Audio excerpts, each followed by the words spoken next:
Okay, just to explain who we are, Amarisk Limited is basically an HR leadership and safety consultancy. We operate across the southwest of England and also South Wales.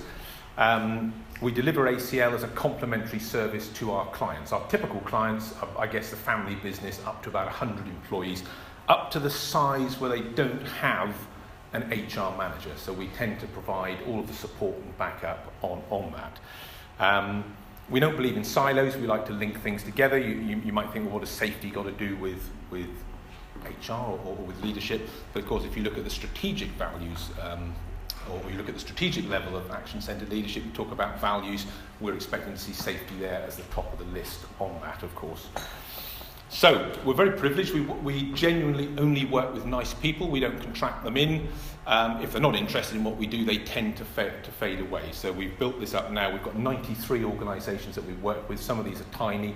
They're right across all different areas. We also work with a major national organisation, and we're currently doing some work with their strategic team. We work closely with a firm of employment lawyers, and we have an employment solicitor, and we also have an employment barrister, because you need to have that edge to deal with some of the more difficult things. All day long our phone goes. I have to be honest with you, most of the queries we get are around how do you calculate bank holidays for part-time people. All right? We've had a team of statisticians on this. We've actually done an academic study on it, and the conclusion is that we don't care. All right? Go away, work it out. All right? So if anyone's going to ask me a question about that, we're going to be struggling. Okay, so somebody asked me to define what we do as an organisation, and we sort of came up with this. Now, you will probably recognise that. We talked earlier on, didn't we, about the team leader that is promoted. A team leader, of course, it's amazing we have team leaders, and then they report to a manager, but of course they're all leaders, aren't they, generally? This may, of course, be the owner of a business. This may be a director, but very often we're dealing with the layer just below the owners and the directors, and they are the people who are perhaps technically quite good at what they do. We then put them in charge, and we think because they're the best salesperson, they will sprinkle their magic dust, and the team will be images of them, and everything will be fine, and we can all retire early. Of course, it doesn't always work. So we explained, when we were asked the question, we said, well, just imagine that person in the middle of the organisation, the awkward bit in the middle. They've got all of these things around them, all of the things that they have to deal with. You could add another 20. You could add all the team things and everything else there. And of course, what are they responsible for? The results, the employees, safety, all of those things. So we're sort of in the middle, where we live, our territory is in the awkward bit in the middle, helping people what you have to do today. So of course, on that basis, ACL works beautifully, not only from the sort of training point of view, from giving confidence to the various layers of management that we work with, but I also sort of use it as a diagnostic tool as well. So if I go and see someone, or they're telling me about a problem, the wheels or the circles start to turn, the cogs turn, and I start to think, well, okay, so the reason your team's not performing is because of the individual you're telling me about the issue, and of course it's taking up huge amounts of the leader's time. So very often it's a good way of clarifying what the issue is, and of course explaining to the client that you understand what the problem is. Now, before I move on to the case study, and I'm conscious of time, just to give you a window on my world, all right? This is some of the conversations that we have, okay? My words are in red, okay? So these are the things that I don't want to hear when I'm sat in my office on my phone. Anyone ever heard that before? Am I the only one who's heard that? No. It's never happened in the economy, has it, apart from where we are? We see it all the time, don't we? The best player, the best salesman, the best engineer, the best whatever. He must be the one. So I go through my stock questions, and I had a classic one the other day. How big is the change in their role? This person was an operator, quite an effective operator, been there for years. And the answer came back, well, it's quite a big old change, really. They now have to think strategically. Okay, so I then asked the obvious question here. My ears are pricked up. Have they had any training? You're ahead of me on all of this, aren't you? Okay. And this perhaps ties in with what you folks said. There is nothing new under the sun, whether it's a small company of 20 in the southwest or an organisation. How do you assess whether they could do it? And the answer that I had was, and these words are burned into my subconscious, we hoped they'd grow into it. Now, I have a very good friend of mine, Colonel Jim Hutton of the Royal Marines, who's now in fact a captain in the Royal Australian Navy, and heard John Adair speak in 1978, so he understands all this, and I often discuss this with him. And as he famously said to me, and I won't attempt his accent because he's very Scottish, but as he once said to me, you've got to remember, hope is not a plan, is it, Trevor? And that's a word, that's something that I often use. Okay, the other one, which, have you ever heard this one? This makes me smile. I'm storing this one up. Oh yes, this is going. I'm going to take action. This is going to be at their appraisal. Okay, and that's my response to that one. Before I did this job, I've worked for Amarisk for 10 years with my colleague Richard Hookway, who set the company up, and we own it between us. We have a great deal of fun. I worked for 20 odd years in the world of publishing, which is just like anything else. I was put in charge at the age of 23 and had no training for the first 6 years. And this is so, I was sort of a bit of a zealot about this, because this is everything I wish I'd known in my 20s. And probably one of the daftest things I ever heard at work in my publishing days was somebody said this to me, and it was. Now, I know there is questions around you shouldn't have too rigid a structure. What this basically meant was if something difficult needed doing, or we had a ranting reader on the doorstep, they'd go and get me. They wanted to nick one of my best members of staff, or they wanted to get more holiday, they would perhaps bypass me and go to somebody to get more of a reception. So we ended up with a muddle. My answer to that was this. Okay, so to be absolutely honest, I also heard a new one this week. After I'd actually put this presentation together, we're talking about a particularly difficult member of staff that didn't make it through the probationary period. And I asked the client, well, did you follow a reference? Now, as you know, references are of limited value. And they said, well, they gave a very scant reference. And they said, when we rang them up and said why, they said, we're not saying anything else because we're frightened of them. but they took them on anyway. There we go. So this will all be in my book. So how do we use ACL? So, I mean, this will come as no surprise to you. A lot of the time, of course, you know, as I always say to people, the world of HR and employment and my sort of day job on that generally lives in the individual circle. It's a little bit in there. And I'm always acutely aware that the leaders have lots of other things to do, but of course it's generally the bit they go home worrying about or wake up at 4 a.m. So we tend to focus a lot on what they do around the individual. So the sort of things, you know, how does I guess the general HR and employment function tie in with this? It's the obvious things you'd expect: recruitment, induction. It's amazing how often that's overlooked. All this basic stuff. Richard Branson said that business is about doing lots of boring things, thousands of boring things right all the time. And he was right. Probationary period. Again, the other one that drives us mad is when people ring up and say they've always been useless, and we'll say, well, you know, what happened? What about the probationary period? Well, we spoke to them. Well, is anything written down? Have you done it? Well, no. Okay, well, what do you want us to do about it? How long have they been? 2.5 years. Not a lot we can do with that. Okay, then of course, as you'll know, teach, coach, mentor, the things that we often do without even putting a label on it, which style we switch to in terms of the individuals, the targets we give them, of course, how we communicate with that individual, appraisals. I'm sure we're all aware of the bear traps around appraisals. I could talk to you about that for a day. It's only part of the story, of course, of the individual. The training we give them, but ultimately all of this stuff ends up as the leadership shown to that individual. But generally, if there's an issue with the individual, this is the list, this is the area that I will be drilling into to find out what has gone wrong with that individual. Okay, so putting all of this together, this is one of our favourite clients, I'll be perfectly honest. Pavey Group, we've got about 100 employees. They're an independent insurer and financial services company, operate across the southwest. We've worked with them for many years. They're one of the rare companies that if you bump into rival insurance brokers, they speak well of them. And I've heard people say, yes, if we turn up and it's one of their clients, we don't bother. And I think that's actually quite a good thing. Highly competitive market nonetheless. Now they're doing very well, they're successful, they're growing, they do a lot of things right. Their senior team, their directors actually went on this course, or the team leader course, in 2011. So they are receptive to this. To their great credit, they came to me and said, look, as a strategic team, we recognise we have 16 team leaders across the organisation. Many of them have been here quite a while. They are very good at what they do. They're technically very good. Obviously, it's a very regulated area, as you're probably aware. But we feel that we need to give them more support if we're going to continue with the growth. Now, this of course, was music to my ears, because generally, if you're talking about how an organisation is going to grow and develop, I tend to focus on the layer of people just below the directors. I'm not saying the owners and directors don't need support, but usually to create capacity, it is the layer underneath that are actually delivering it, but are also frontline managers. So there was a tender process, and they plumped for ACL. So this was a really interesting bit of work. So we started in January of this year, and what I think was particularly interesting about it was we started with a strategic level.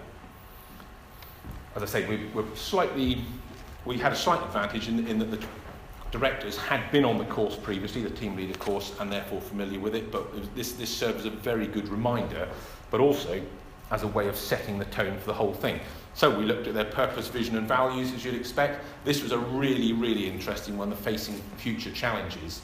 I have to say that the strategic level, the exercises really do get down into the depths of people's thinking. There was a lot of things, and to their credit, they were very open, they were very candid, and we really did drill down to the detail. Everyone was exhausted by the end of the day, I have to say. This is at the end of January, and we really did look at a few things. Future organisation, of course, things that you would expect to see there. This was particularly interesting, the Making It Happen checklist. There was a few sort of glances across the table and looking at how they could be more consistent. Because, of course, it all starts at the top. It's no good training the team leaders unless the strategic team are tied in as well. Now, the bit, of course, that they were already ahead of me on here was that they'd identified that to grow leadership capacity, they needed to develop the 16 team leaders. What was really interesting about this training was that when I got them all in the room, and the directors were in the room with them, how open and candid they were. You may have noticed sometimes if you've got people all from the same organisation, just be a little bit defensive, one or two, they can be a little bit reticent, but these were completely open, and it worked really, really well. So what I wanted to do, obviously it's great to deliver this stuff, but I wanted them to have a load of things they had to go away and do. And as I say, we really did work them hard. I was also tipped off by the training manager guy there, and he gave me all sorts of stuff from the Financial Conduct Authority and all sorts of things we weaved into the big exercise at the end. So what I got them to do was to basically review their purpose, vision and values, and to create, by the end of the afternoon, a strategy presentation based on the 3 circles model that would go out to the whole of the team. Also, of course, as I say, complying with things around some of the regulation within their area as well. And the second part of the exercise was to make sure this was embedded, was to create a staff attitude survey, roughly 18 to 20 questions, which would go out to all of the staff. They hadn't done this for a few years, so again, they were very receptive to this, but again, based on task, team and individual. So they actually have got something to take away. I will be going back to see them at their meeting on December the 1st with the directors and all of the team leaders, because all of this will have been rolled out by then, and it'll be interesting to see. So we had a busy day with the directors. We then moved on to the team leaders, and we had the luxury of 3 days, which was great to work through this. So we did a 3-day ACL course. We got the Lego out. We got the Mr. Men books.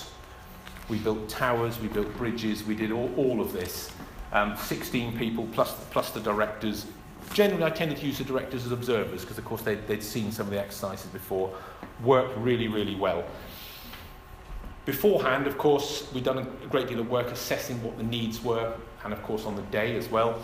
And with all of these things, assertiveness, which as you know is one of the great difficult things to do at work. It is the same skill as feedback and giving difficult feedback and this type of thing.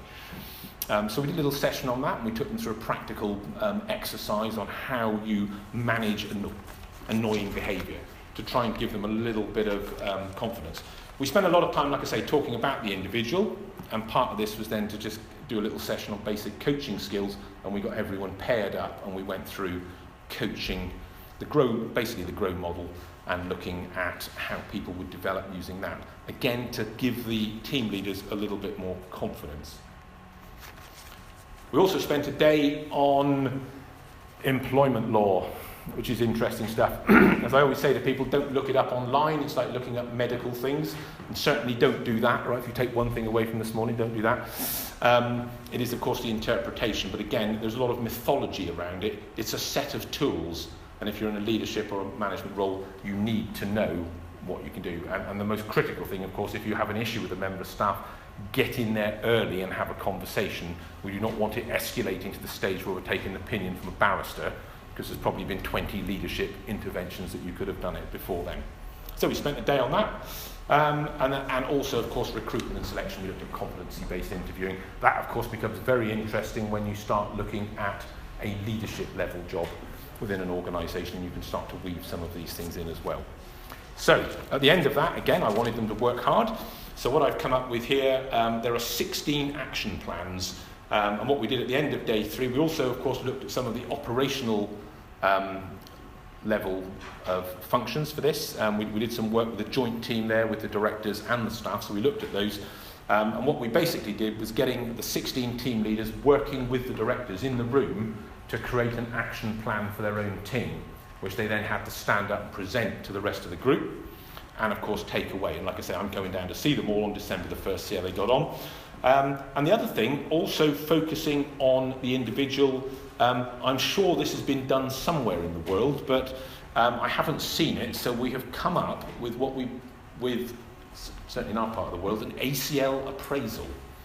So I got a big exercise with all of them working together where we created a brand new appraisal document for them based on action-centred leadership. Because what we wanted to do here was to train the strategic team, the operational and the team leaders, and we wanted the strategy talks that they give to the staff to be based on this. We wanted the staff attitude survey to be based on action-centred leadership, but we also want people's appraisals and matching their development to the objectives using this model.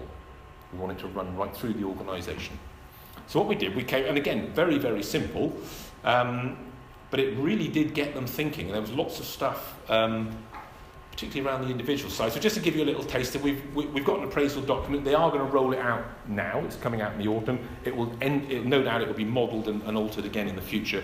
But just to give you a taste of the sort of questions we were asking with things like this, a beautifully simple question, but I'm sure it's not asked everywhere in the economy. How can we improve processes and efficiency?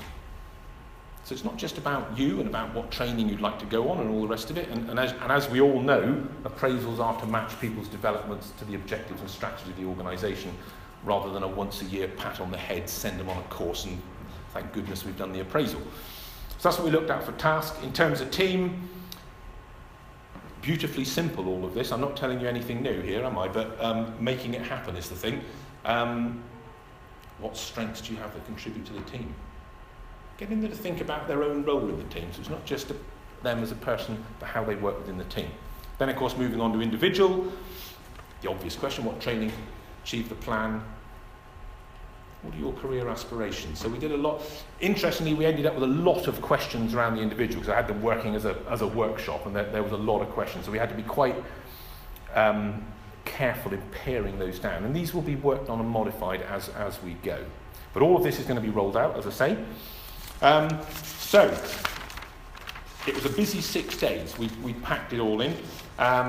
This is one of the directors. This is a gentleman called Jeff Gale, who is a director of Pavey Group, and he, as well as being a director, whenever I ring him, he's on his way to see clients and new business, which I'm actually really impressed by that. He's a director of quite a large company, but he's out talking to clients as well, which I do like. He looks after the HR portfolio, as I say, and he is delighted with the outcome of this. I think we have achieved what they set out, which was to give the team leaders more confidence so that matters can be dealt with closer to the action. Okay, so that's our view of the mountain. That's how we use it within the context of 93 clients. Most of those do HR, probably probably more than half do safety as well, and quite a few are interested in this. We do run a number of open courses. I've actually got one next week. I've annoyingly got one place left, which I've been working hard to fill. Quite a lot of energy to fill an open course. I mean, we've got a nice enclosed audience, of course, of 93 clients, and they've heard me talk about this a lot. But we'll probably look to run, I would say, 2 a year. And it's a great way, I think, of complementing what we do.